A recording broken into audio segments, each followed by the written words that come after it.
Picture this, a 17-year-old girl, alone in the woods, 3 babies under 3 years old, no money, no husband, and another child on the way.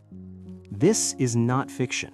This is the real story of how the prophet William Marrion Branham came into the world.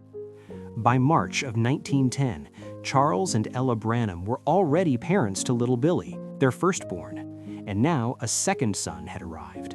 They named him Edward. Just months later, Ella, still only 16 years old, found herself expecting again. By early 1911, their third boy, Henry, was born. 3 sons, 3 years, and Ella still a teenager. Charles worked hard to hold it all together, logging through spring, summer, and deep into the fall of 1911, swinging an axe, hauling timber, doing whatever it took to keep his young family alive. For a brief moment, life had a rhythm. That rhythm was about to be shattered. Now, you have to understand something about Charles Branham. He was the youngest of 17 children, raised rough in the Kentucky hills. He learned to drink whiskey as a boy. He learned to fight the same way. That was just life where he came from.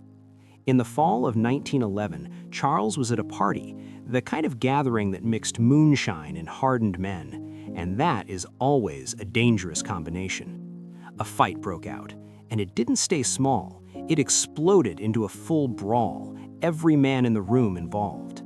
In the middle of it all, a powerful bully named Willie Yarborough knocked one of Charles's friends to the floor. He jumped on him, drew his knife, and was about to drive it into his man's heart. Charles didn't think. He grabbed a chair and brought it down hard on Willie's head.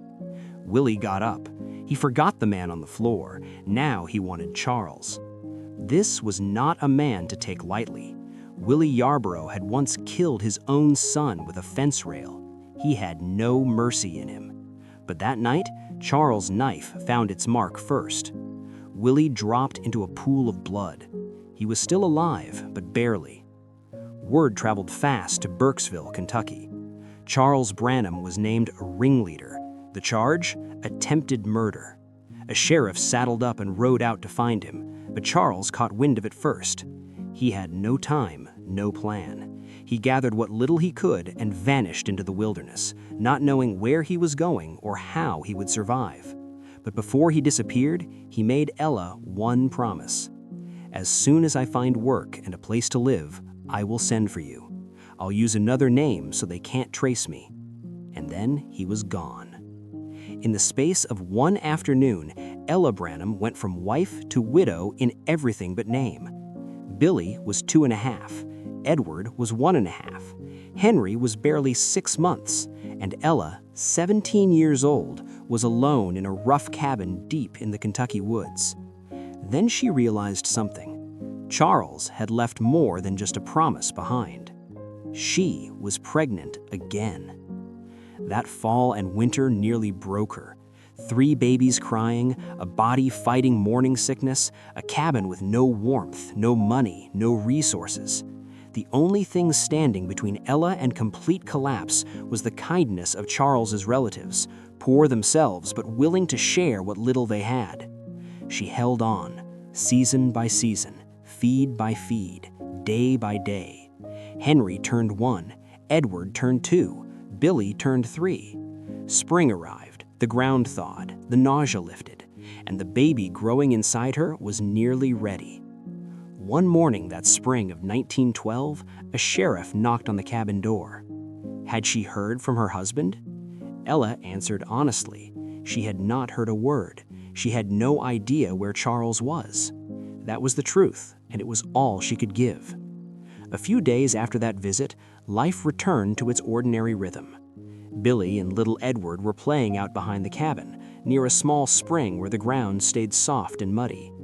Billy, 3 years old, full of himself, wanted to show little Edward how strong he was.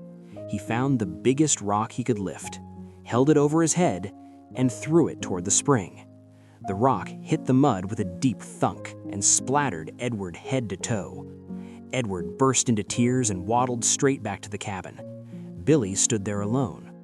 Then a robin began to sing. Billy looked up, scanning the branches until he spotted the bird perched in a nearby tree.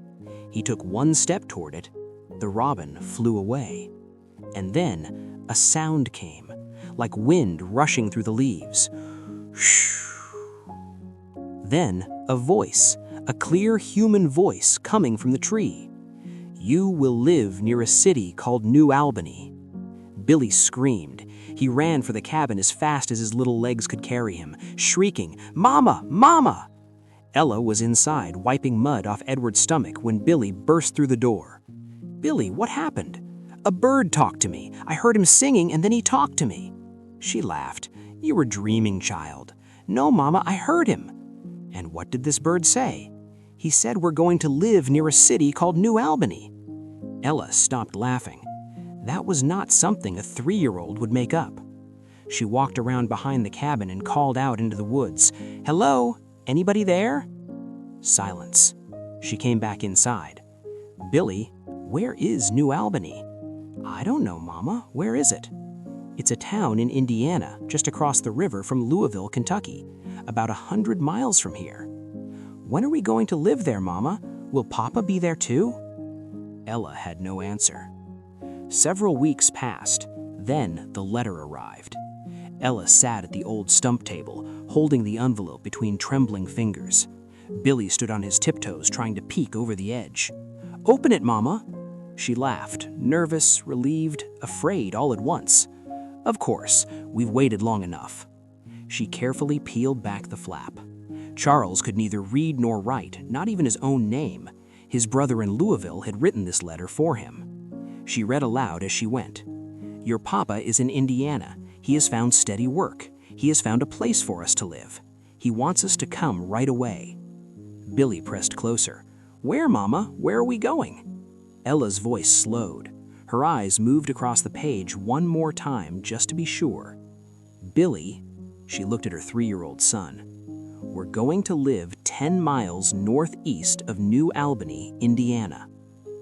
A little boy, 3 years old, standing alone in the mud behind a cabin in the Kentucky wilderness. He heard a voice from a tree, a voice no one else heard, telling him exactly where his family would go. Weeks later, a letter arrived confirming every word. This was not the last time William Marrion Branham would hear a voice that others could not explain. It was only the beginning.